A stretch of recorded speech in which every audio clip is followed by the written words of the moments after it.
Bismillahirrahmanirrahim. Assalamualaikum warahmatullahi wabarakatuh. Perkenalkan, nama saya Turmudi dengan NIM 228102882, semester 4 jurusan Pendidikan Bahasa Arab kelas C. Saya di sini akan menjelaskan tentang pengertian ilmu ma'ani dan ruang lingkupnya.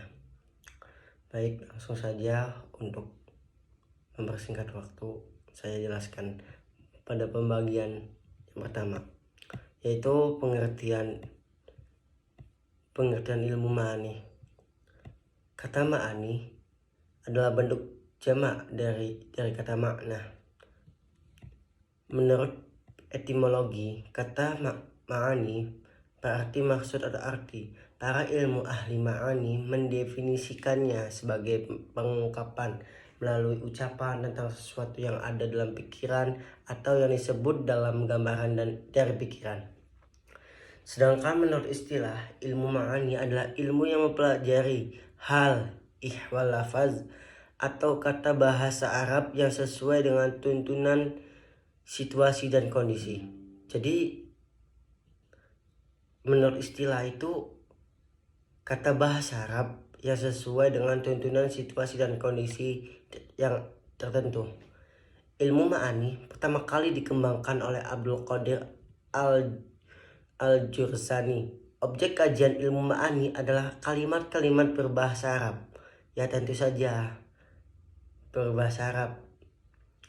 Tentu ditemukannya ilmu ini bertujuan untuk mengungkapkan kemukjizatan Al-Quran, Al-Hadis, dan rahasia-rahasia kefasihan kalimat bahasa Arab, baik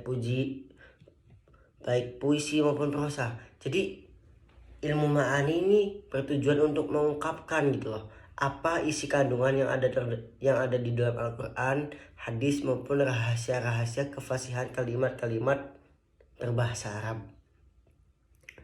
Dengan ilmu ma'ani, kita tahu bagaimana cara menyusun kalimat Arab, yakni makna yang kita ingin kita sampaikan tepat pada kondisi yang berbeda.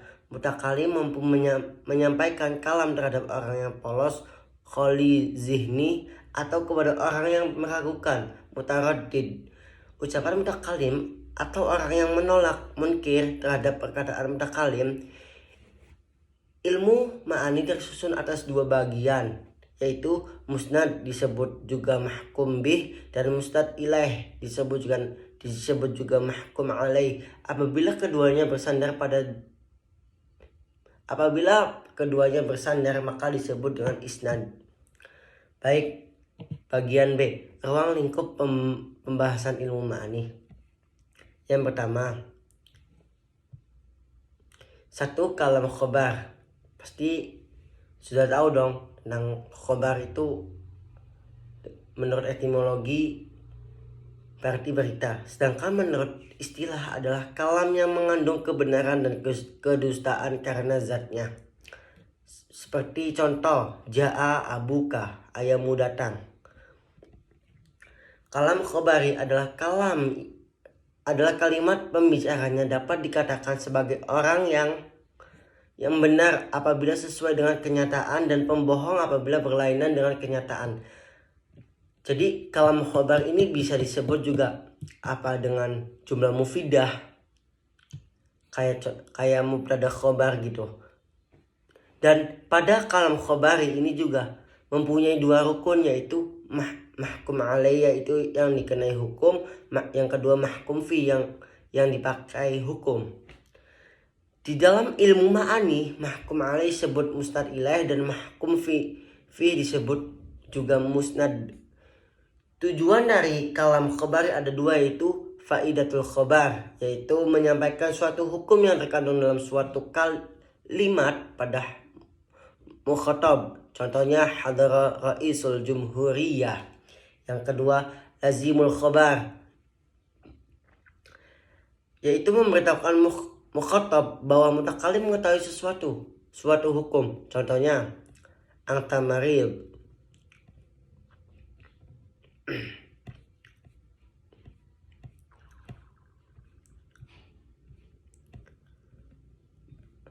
Lanjut ke bagian yang kedua, kalam insya.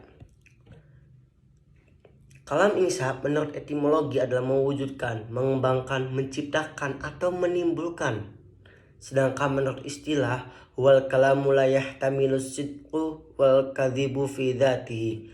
Yang artinya, kalam insya adalah suatu kalimat yang tidak mengandung kemungkinan besar maupun bohong, kemungkinan benar maupun bohong dalam zatnya. Contohnya, ya Khalidun la tadribul kalbi. Hai Khalid, jangan kau pukul anjing itu. Nah, di dalam kalam insya itu dibagi menjadi dua kelompok, yaitu tolabi dan khair tolabi. Yang bagian pertama, kalam insya tolabi. Mayastadi'i matluban khair hasilin waqti talibi wa yakunu bi amri wan nahyi wal istifhami wa tamni wan nida. Kalam insya'i tolabiyah itu ungkapan kalimat yang menuntut suatu permintaan yang belum diperoleh ketika memintanya. Maksud dari belum diperoleh ketika memintanya yaitu lafaz perintah terlebih dahulu diucapkan, kemudian disusul dengan implementasi atau pelaksanaan dari perintah tersebut. Artinya perintah dan pelaksanaan tidak bersamaan. Seperti contoh, ya Khalid kum, Wahai Khalid, berdirilah. Yang B, kalam insya khair tolabi. Kalam insya khair tolabi adalah kalimat yang tidak menuntut terjadinya suatu, di antaranya ungkapan pujian, ungkapan celaan, zab, ungkapan sumpah, kosam, ungkapan kekaguman, ta'jub, akad seperti jual beli, akad dan ungkapan pengharapan, roja, dan macam-macam insya khair tolabi tidak termasuk pembahasan ilmu ma'ani. Bagian yang ketiga yaitu qasar.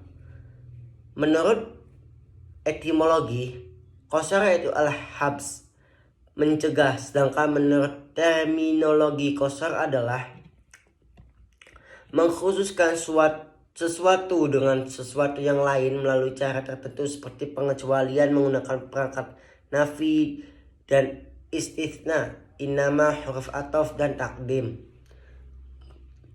Adapun dalam qasar terdapat rukun qasar.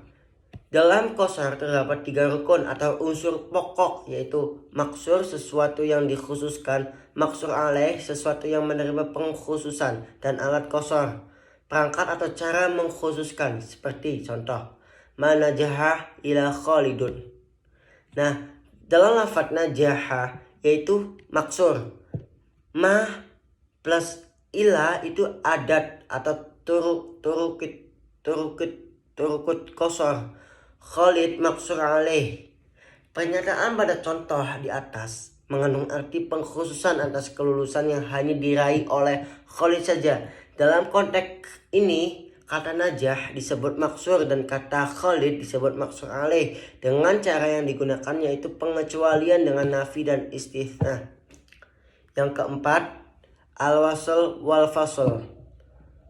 Al-wasl yaitu menghubungkan dua kalimat dengan huruf ataf karena adanya kesamaan bentuk dan kandungan makna. Jadi pada al-wasl itu menggabungkan dua kalimat dengan huruf ataf dan yang memiliki kesamaan bentuk dan kandungan maknanya.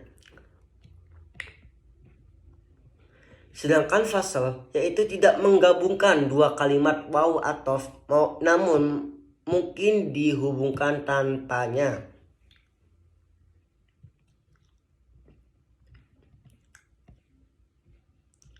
Nah, syarat menggabungkan dua kalimat waw ataf diantaranya harus jami', terdapat kesamaan makna seperti Khalidun yaqra'u wa yaktubu, atau terdapat perlawanan makna seperti Khalidun yadhku wa yabqa. Suatu kalimat yang dikatakan mengandung jami' dengan kalimat lainnya setelah memperhatikan aspek musnad dan musnad ilaih pada kalimat tersebut, seperti kalimat Khalid zahabun wal ba'irun qadimun, yang tidak mengandung jami' sebab terdapat dua mustad ilaih berbeda, atau seperti kalimat Khalidun alimun wa Zaidun qasirun, sebab terdiri dari mustad yang berbeda. Yang kelima yaitu ijaz, itnab, dan musawah. Oke, langsung saja ke pengertian ijaz.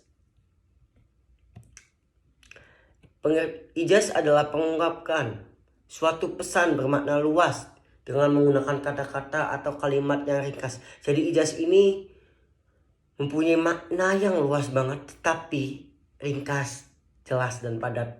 Namun tetap sesuai dengan tujuan yang dimaksud.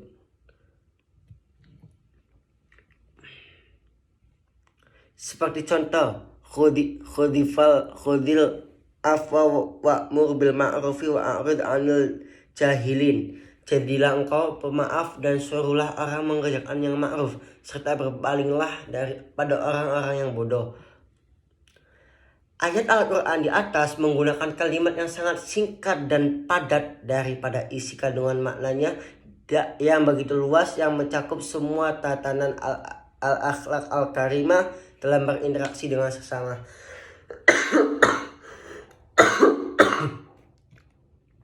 Bagian B, pengertian itnab. Itnab adalah mengungkapkan suatu makna dengan ungkapan atau kata-kata yang lebih panjang dari isi kandungan maknanya untuk tujuan berfaedah, bukan melantur. Kebalikan dari yang ijaz. Kalau ijaz kan mempunyai makna yang luas tetapi ringkas. Nah, kalau itnab itu ungkapan atau kata-kata yang lebih panjang dari isi kandungannya untuk bertujuan berfaedah, bukan untuk melantur. Dengan kata lain, itnab yaitu mengungkapkan pesan dengan panjang lebar sampai melebihi isi kandungannya sendiri untuk tujuan sesuatu yang berfaedah, seperti menetapkan makna, baitil makna, memperjelas tujuan, mempertegas dan memperkokoh, menghilangkan kesamaran. Contoh, qala rabbi inni wahanal azmu minni wasta'ala ra'su syaiban walam akun bidu'anika rabbi syaqiyan. Terdapat pada Quran surat Maryam. Apabila itnab tidak memuat unsur-unsur yang dianggap berfaedah seperti di atas, maka ia disebut dengan tatwil. Jika kata-kata yang ditambahkan tidak tertentu, sementara apabila kata-kata tambahan dianggap tertentu, maka disebut dengan hasus. Yang bagian C, pengertian musawah. Musawah yaitu mengungkapkan maksud dengan kata-kata sesuai dengan panjang pendeknya makna tanpa adanya tambahan. Wow. Seperti contoh, wa ma tuqaddimu li anfusikum min khairin tajiduhu indallah, dan apa-apa yang kamu usahakan dari kebaikan bagi dirimu tentu kamu akan mendapat pahalanya pada sisi Allah.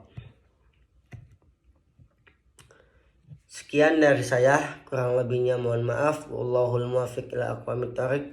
Wassalamualaikum warahmatullahi wabarakatuh.